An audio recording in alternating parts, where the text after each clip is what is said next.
नमस्कार, मैं स्नेहा आपकी होस्ट एक बार फिर से आपका स्वागत करती हूँ आपके अपने चैनल डर का घर में। आज जो मैं कहानी आपके लिए लेकर आई हूँ ये कहानी है सोनाली की। सोनाली जो कि एक बहुत ही खूबसूरत, बहुत ही प्यारी, समझदार और सुलझी हुई लड़की थी। सोनाली एक बहुत ही अच्छे परिवार से आती थी और सोनाली उसके अंदर सारी अच्छाइयाँ होते हुए भी सिर्फ एक बुराई थी। वैसे तो अच्छाई और बुराई हर इंसान के अंदर होती है, लेकिन सोनाली के अंदर ये जो बुराई थी ये उस पे बहुत ज़्यादा भारी पड़ गई। सोनाली काफ़ी लालची मिजाज की लड़की थी। लालची मतलब उसे सोने, गहने और काफ़ी महंगी महंगी चीज़ों से ज़रूरत से ज़्यादा लगाव था। ऐसा बिल्कुल नहीं था कि उसे उसके घर में ये सारी चीज़ें नहीं दी जाती थी। उसके पास यहाँ उसके परिवार में पहले से काफ़ी सारे सोने, गहने, जो भी जवाहरात एक लड़की को शादी से पहले मिलने चाहिए उससे कहीं ज़्यादा थे उसके पास। लेकिन इतना होने के बाद भी वो चीज़ें उसके लिए हमेशा कम ही पड़ जाती थी। ये चीज़ें माँ बाप के लिए उतनी मायने नहीं रखती थी, क्योंकि सोनाली अपने परिवार में इकलौती बेटी थी और उसको उसका प्यार माता पिता से तो मिलता ही था, लेकिन उनके साथ साथ चाचा चाची थे जिनका कि कोई बच्चा नहीं था। वो भी सोनाली को अपने ही बेटी की तरह मानते थे और सोनाली की हर ख्वाहिश को उसके बोलने से पहले ही पूरा कर दिया जाता था। सोनाली का एक छोटा भाई था जो कि सोनाली से 5 साल छोटा था। उसका नाम टिंकू था। वो भी अपनी बहन से बहुत ज़्यादा प्यार करता था और उससे भी जितना कुछ अपनी बहन के खुशी के लिए हो पाता वो सारी चीज़ें किया करता था। टिंकू को भी जो पॉकेट मनी मिलती थी वो उस पॉकेट मनी के पैसे को इकट्ठा करके अपनी बहन के लिए जो भी महंगे से महंगे गिफ्ट ला पाता था वो खरीद कर अपनी बहन के लिए हमेशा लाया करता था। सोनाली की पढ़ाई पूरी हो चुकी थी और अब उसके माता पिता और चाचा चाची उसके लिए एक अच्छा परिवार ढूंढ रहे थे जहां उसकी शादी करवा दी जाए। बहुत ढूंढने के बाद बहुत मुश्किलों से उनको एक परिवार ऐसा मिला जिस परिवार में वो सोनाली की शादी करने का सोच रहे थे। मतलब उनकी बातचीत चल रही थी। अभी तक लड़का और लड़की को मिलना बाकी था। कुंडली वगैरह सारी चीज़ें पहले ही मिलवा ली गई थी और उन दोनों के सारे गुण भी बहुत मिल रहे थे। इसलिए परिवार वाले चाहते थे कि लड़का लड़की एक दूसरे से मिलकर एक दूसरे को देख लें और अपनी पसंद नापसंद बता दें। लड़के का नाम अजीत था। लड़का काफ़ी अच्छा, समझदार और वो भी काफ़ी सुलझा हुआ, शांत स्वभाव का लड़का था और इसी चीज़ों के वजह से परिवार वालों को ये लड़का काफ़ी जच गया था, क्योंकि सोनाली जितनी चंचल थी उस हिसाब से उनको ये चाहिए था कि जो भी सोनाली का जीवन साथी बने वो उसको पूरी तरह से संभाल सके। अजीत का परिवार भी काफ़ी अच्छा था। बहुत खानदानी लोग थे जो कि पैसे से और बाकी सारी चीज़ों से बहुत ही ऊंचे स्थान पर थे। उनकी इस शहर में 3 फैक्ट्रियां थीं जो कि इस शहर में सबसे ज़्यादा नामचीन लोगों में से गिने जाते थे। लड़का लड़की को मिलवाया गया। अजीत और सोनाली दोनों ने एक दूसरे को पसंद कर लिया। कुंडलियां तो मिल ही चुकी थी, अब सगाई और शादी करवानी थी। उनको चाहिए था कि शादी जितनी जल्दी हो सके उतनी जल्दी हो जाए, क्योंकि पितृपक्ष आने वाले थे और इस साल के पितृपक्ष के बाद कोई भी मुहूर्त अच्छा कम से कम 1.5 साल तक नहीं था।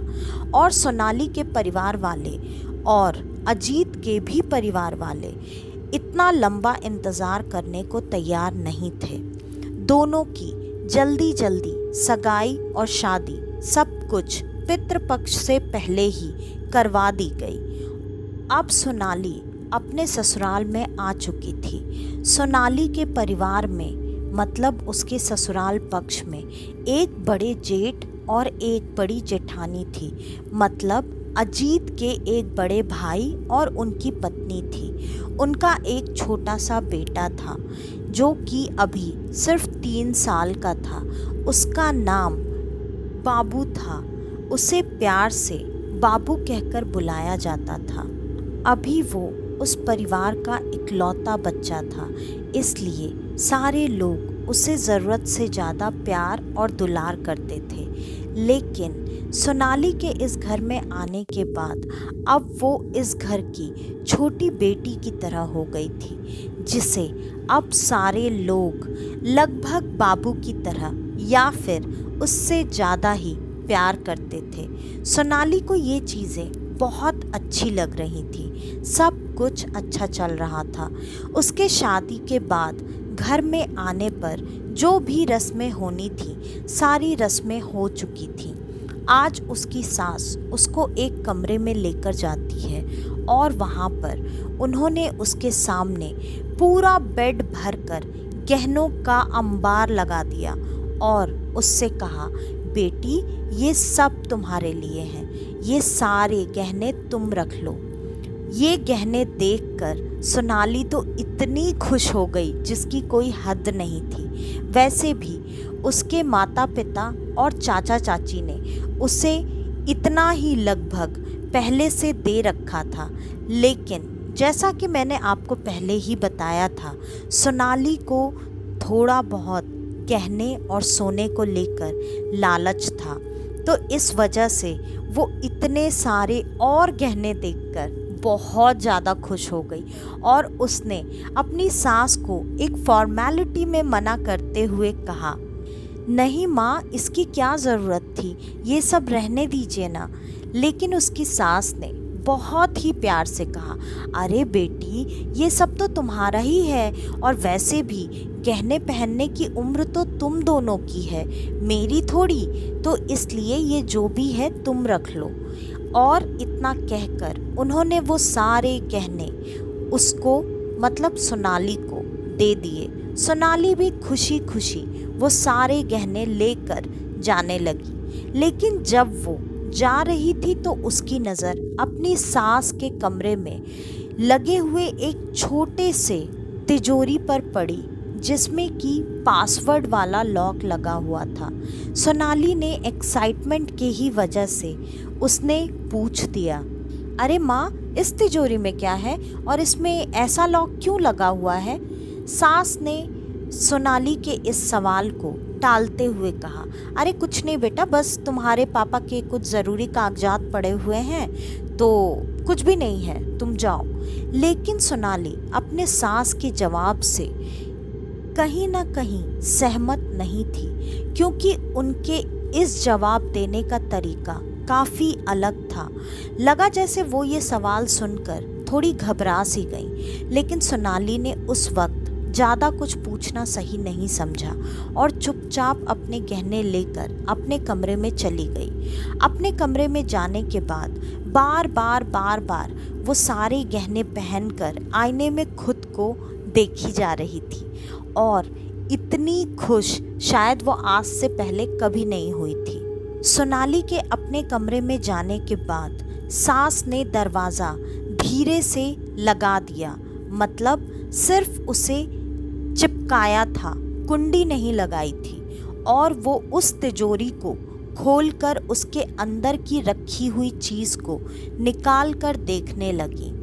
जब वो उस चीज़ को देख रही थी, अचानक सोनाली किसी काम के वजह से अपनी सास के कमरे में आई और उसने ध्यान नहीं दिया कि सास ने दरवाज़ा आगे कर रखा है। उसने बस दरवाजे को खोला और बेधड़क सी होती हुई सास के कमरे में अंदर आ गई। और जब वो अंदर आई तो उसने देखा उसकी सास के हाथ में इतने खूबसूरत बेशकीमती हीरे जवाहरात से जड़े हुए एक जड़ाऊ कंगन जो कि इतने भारी थे, वो कंगन वो उस तिजोरी से निकाल कर देख रही थी।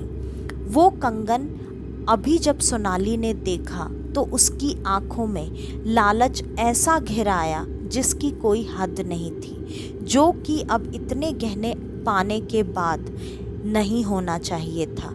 लेकिन उस कंगन की खूबसूरती देखकर तो कोई भी हिल जाता।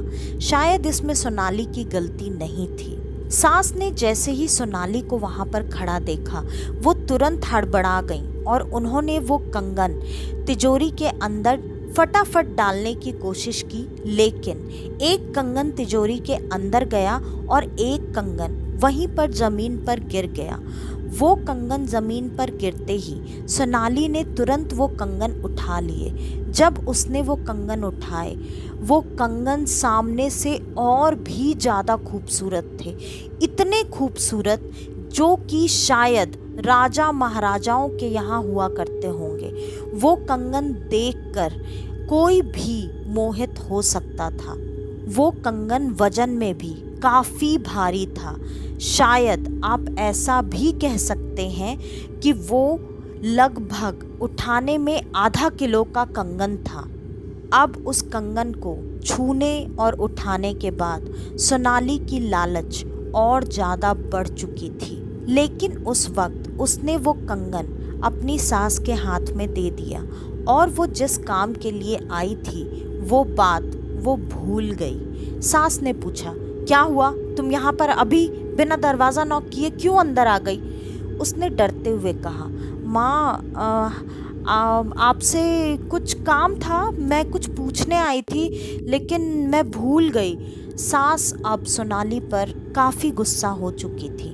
उन्होंने कहा, ये कोई तरीका नहीं होता है। तुम्हें तुम्हारे माँ बाप ने इतनी भी बात नहीं सिखाई कि कभी भी किसी के कमरे में आने से पहले दरवाज़ा नॉक किया जाता है अगर वो दरवाज़ा लगा हुआ हो तो। सोनाली अब ये बातें सुनकर कहीं ना कहीं शर्मसार हो चुकी थी, लेकिन अब वो बोलती तो क्या बोलती, गलती तो उससे हो चुकी थी। उसने नज़रें झुकाई, अपने सास से माफ़ी मांगी और ये कहा कि आज के बाद से ऐसी गलती कभी नहीं होगी, और वो चुपचाप वहाँ से उतरा सा मुंह लेकर अपने कमरे में चली गई। उसके कमरे में जाने के बाद उसके दिमाग से ये बात तो निकल गई कि उसकी सास ने उसे डांट लगाई है, लेकिन वो कंगन बार बार उसके नज़रों के सामने घूम रहा था। वो बार बार उस कंगन के स्पर्श को याद कर रही थी। उसको ये समझ में ही नहीं आ रहा था कि अगर मेरी सास को मुझे गहने देने ही थे तो इतने सारे एक पलंग भर के गहने देने से अच्छा वही एक कंगन दे देती।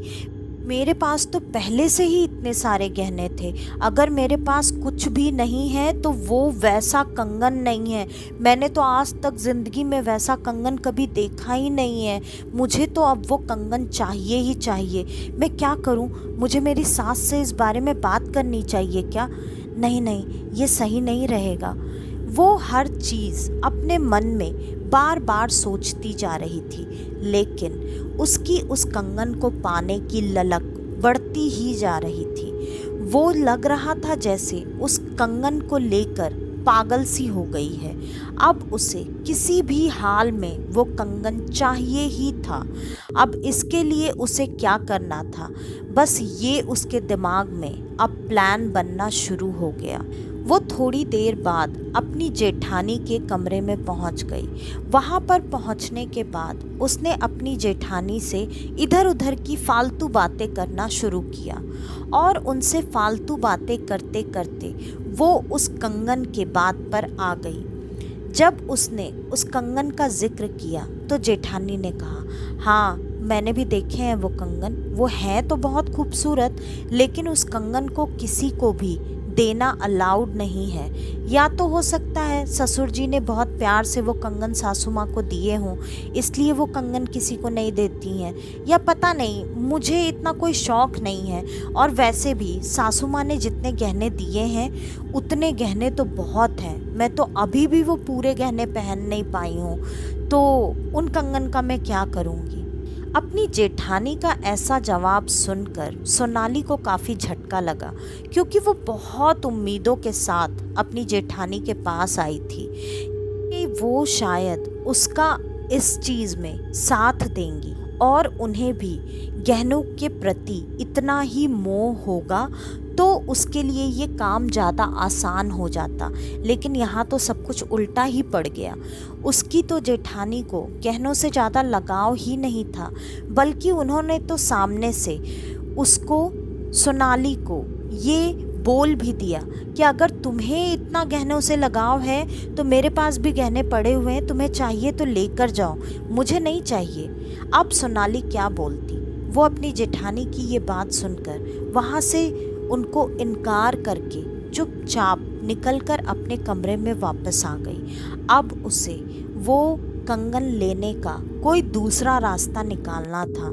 ऐसे ही देखते देखते कुछ दिन निकल गए, लेकिन सोनाली का उस कंगन के प्रति पागलपन बढ़ता ही जा रहा था और आज उसके सास ससुर, जेठ और जेठानी सब लोग घर से बाहर जा रहे थे किसी कुल देवी या देवता के दर्शन के लिए। लेकिन सोनाली वहाँ नहीं जा पा रही थी कि अचानक आज सुबह से ही उसकी तबीयत काफ़ी गड़बड़ हो गई थी। घर वालों ने उसके लिए देखभाल के लिए जो भी चीज़ें थी सब इंतज़ाम करके नौकर चाकरों को ये बोला कि सोनाली नई बहुरानी का ख्याल रखना, और वो सब दर्शन के लिए निकल गए। उनको आते आते लगभग रात होने वाली थी। सोनाली बीमार तो थी, लेकिन अभी भी उसके दिमाग में उन्हीं कंगनों का ख्याल चल रहा था।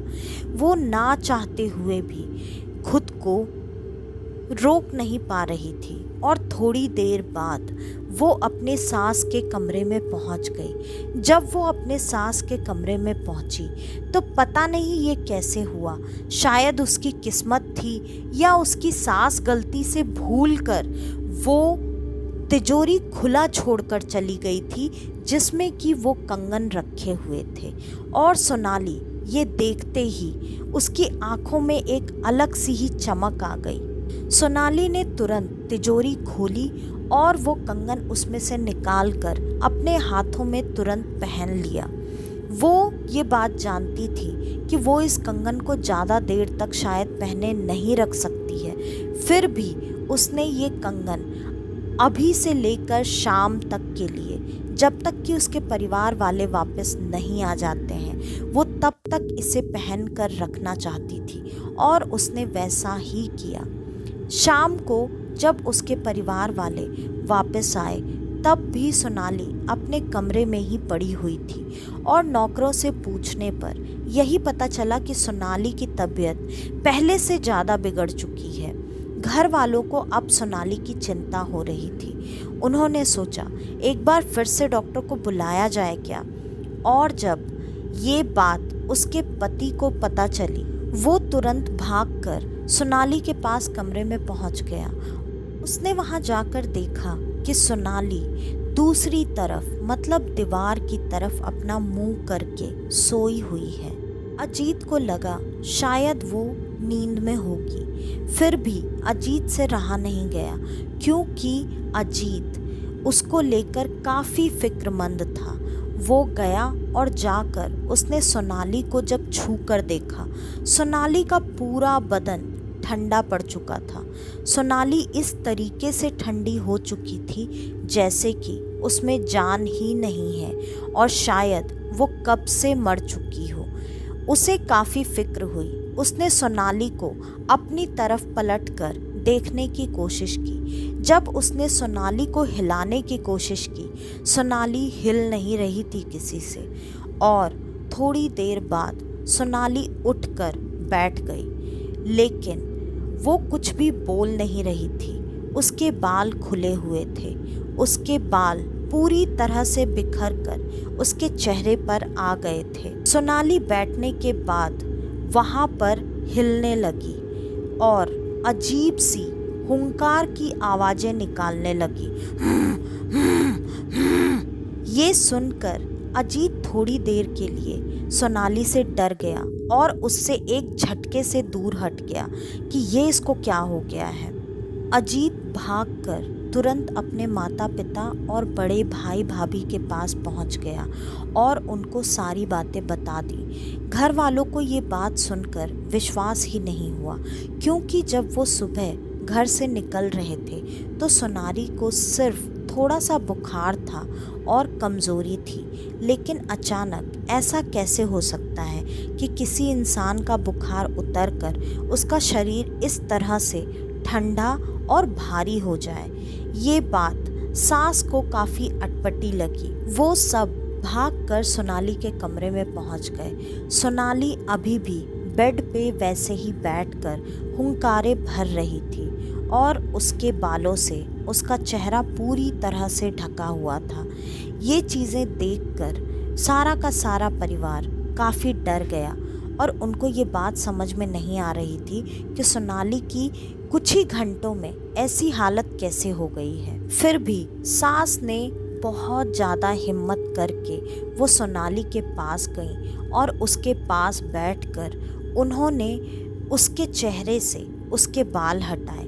जब उन्होंने उसके चेहरे से उसके बाल हटाए तो सोनाली ने आज एक बहुत ही अलग तरह का मेकअप किया हुआ था, जो मेकअप नॉर्मल और अच्छे घर की औरतें कभी नहीं करती हैं। उसको उस तरीके से देखकर सास उस पर गुस्सा हो गई और उन्होंने कहा, ये क्या तरीका है सोनाली? ये तुमने किस तरीके से खुद को सजा रखा है? ऐसे कौन करता है?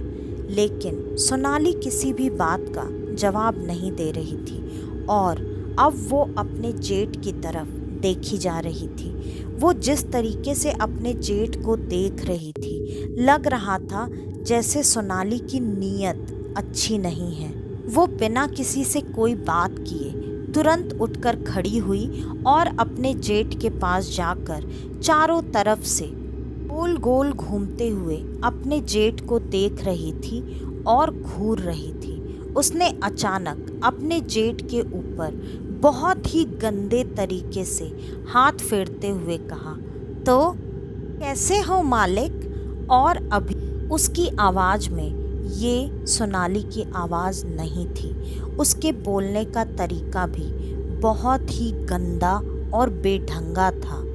पूरे परिवार वाले सोनाली को इस तरीके से करते और बोलते देखकर काफ़ी झटके में आ गए।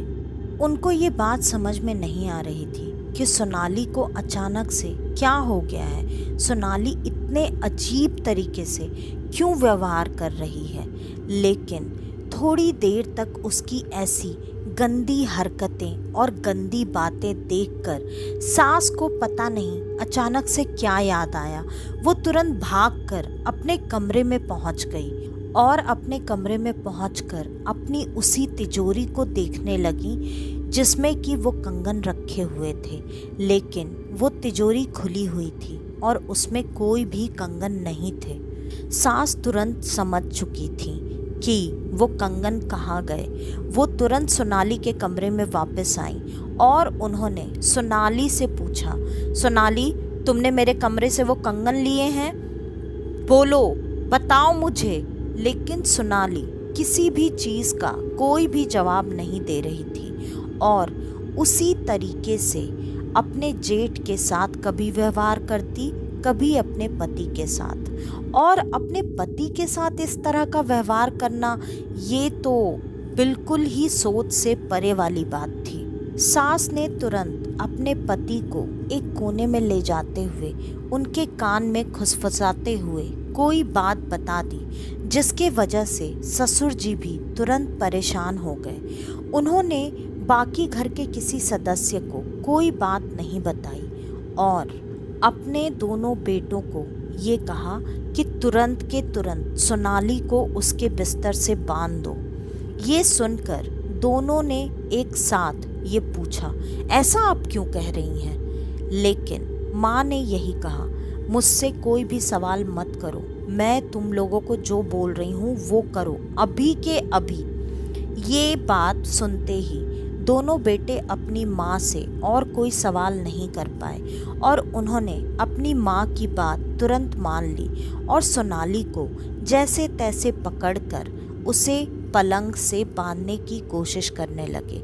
लेकिन सोनाली के अंदर इतनी ज़्यादा ताकत आ चुकी थी कि दो लोगों के बस का नहीं था उसे पकड़ना और पलंग से बांध देना।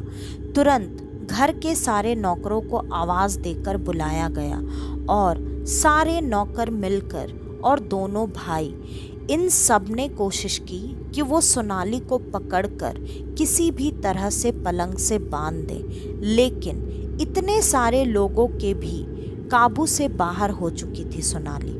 अब सास को ये बात समझ में आ चुकी थी कि जो भी अभी माहौल है वो पूरी तरह से उनके काबू से बाहर जा चुका है। तो इन चीज़ों का उपाय करने के लिए उन्होंने तुरंत अपने बेटे अजीत को कहा कि तुरंत जाकर कुलगुरु को फ़ोन करो।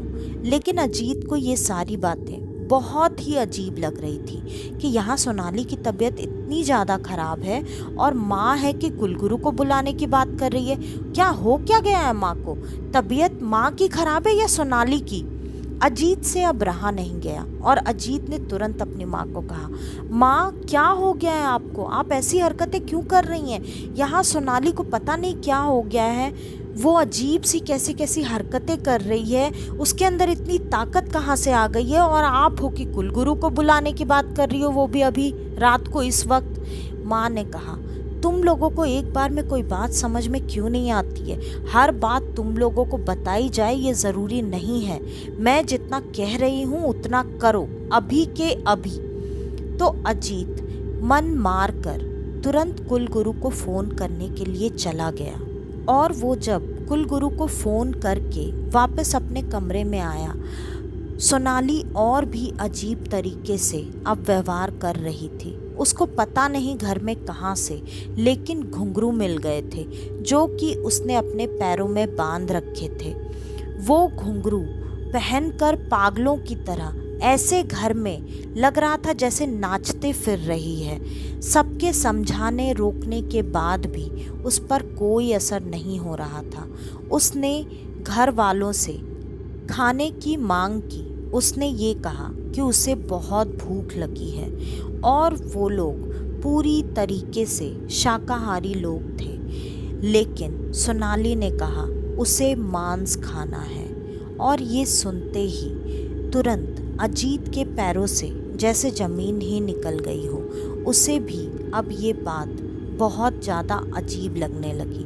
उसने कहा, सोनाली तुम ऐसे कैसे ऐसी चीज़ों की मांग कर सकते हो? तुम्हें पता है ना हम लोग शाकाहारी लोग हैं। इस घर में मांसाहार ना तो आता है ना कोई खाता है, लेकिन तुम ऐसा कैसे बोल रही हो? तुम भी तो नहीं खाती। सोनाली किसी की भी बात सुनने के लिए तैयार नहीं थी। वो अपने पति पर अब इस तरीके से गरज रही थी और वो बोल रही थी कि उसे तुरंत मांसाहार लाकर दिया जाए, नहीं तो वो अपने पति अजीत को ही खा जाएगी। बात सुनकर अब उसकी सास पूरी तरह से डर चुकी थी, क्योंकि उन्हें पता था कि यहाँ कौन सी शक्ति आ चुकी है जिसको शायद वो इतने सालों से अपने परिवार से दूर रखने की कोशिश कर रही थी। उन्होंने तुरंत डरते हुए कहा, तुम एक काम करो अजीत बेटा, जो भी ये कह रही है इसे लाकर दे दो, वरना ये सच में तुम्हें नुकसान पहुंचा देगी। अजीत ने कहा,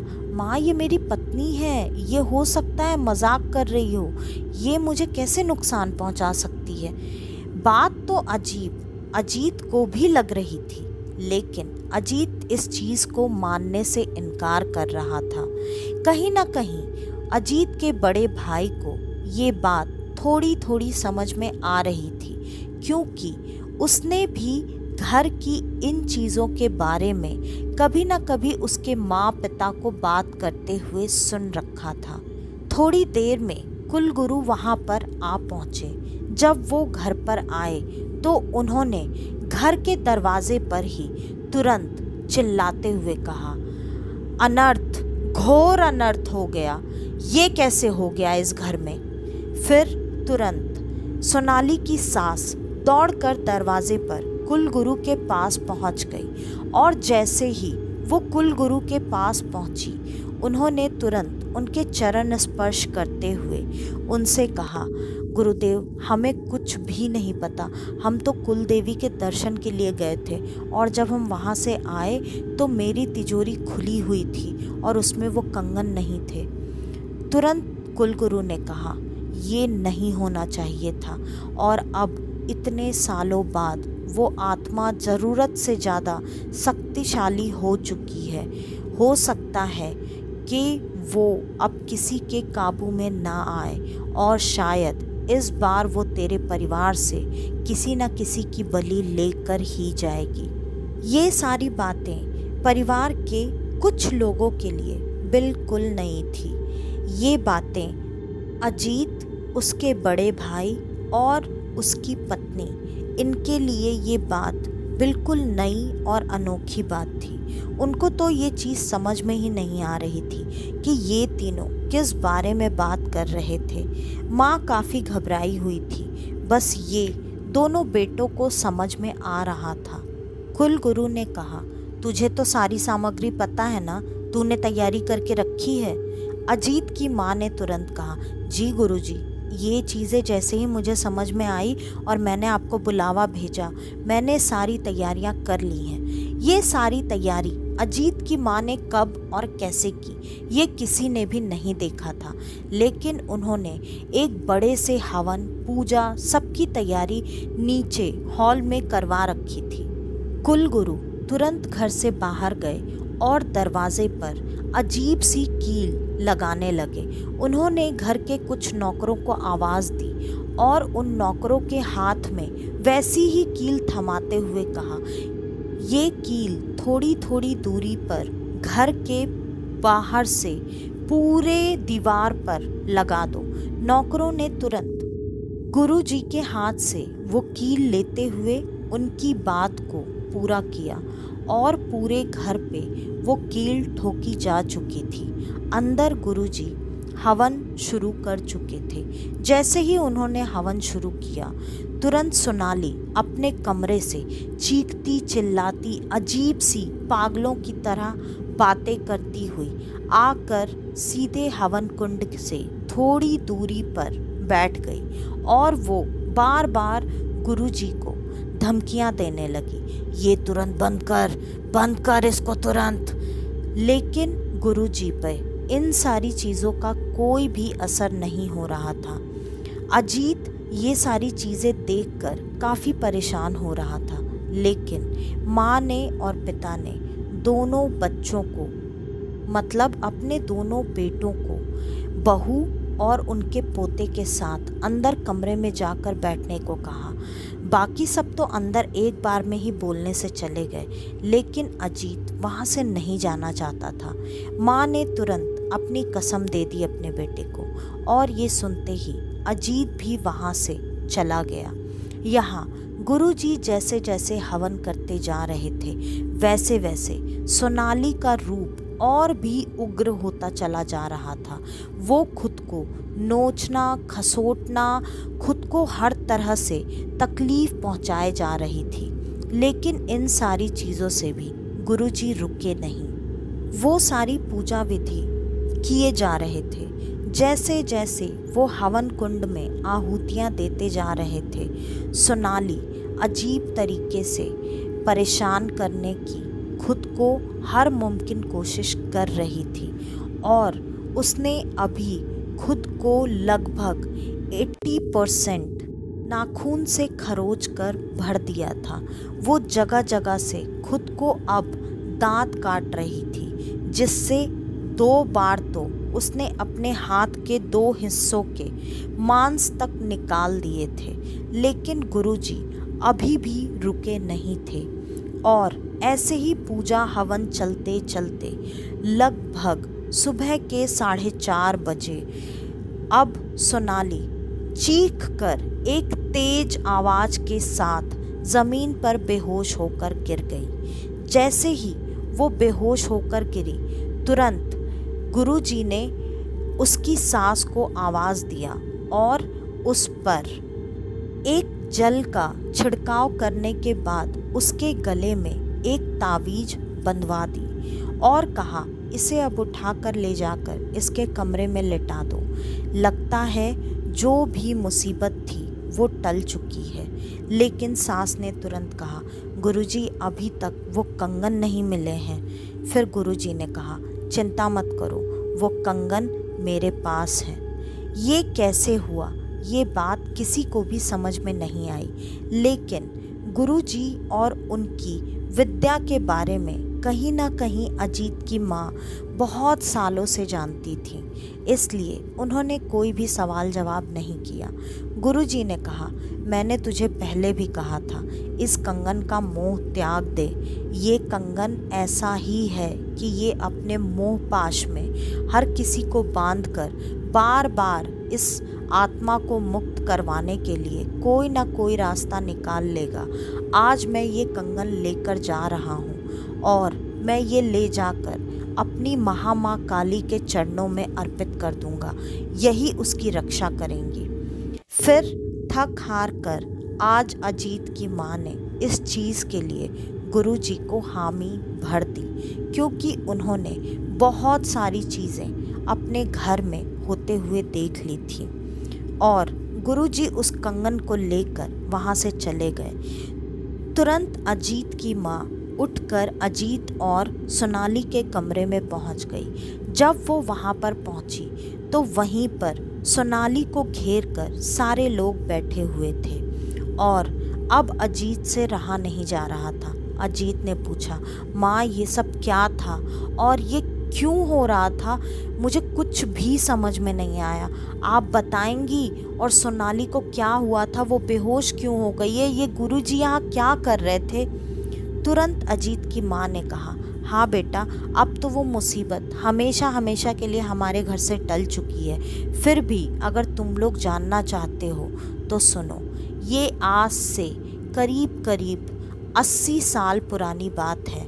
हमारे ये खानदानी कंगन थे और इस कंगन को पहली बार तुम्हारे पर के दादाजी ने उनकी धर्म पत्नी को बनवा कर ये कंगन दिए थे। उनकी पहली कमाई से बनवा कर दिया था।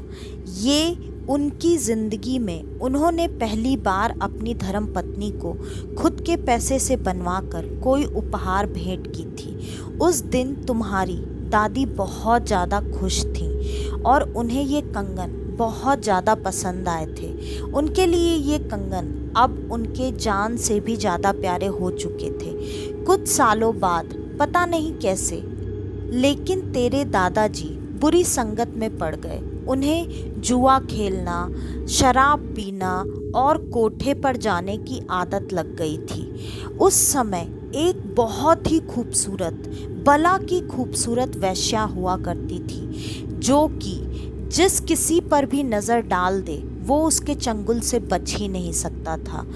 उन्होंने जब दादाजी को फंसाया तो धीरे धीरे दादाजी उसके मोह में ऐसे चले गए कि वो तेरी दादी को लगभग भूल सा गए थे। जब देखो तब उसी वेश्या के कोठे पर वो पी कर पड़े रहते थे और धीरे धीरे उन्होंने अपनी सारी धन संपत्ति उस वेश्या पर लुटाना शुरू कर दिया। और तो और, जब वो अपना पूरा घर धन संपत्ति लुटा चुके थे तब भी दादी जी ने उनको बहुत रोकने संभालने की कोशिश की, लेकिन वो हर कोशिश में नाकाम रही थी।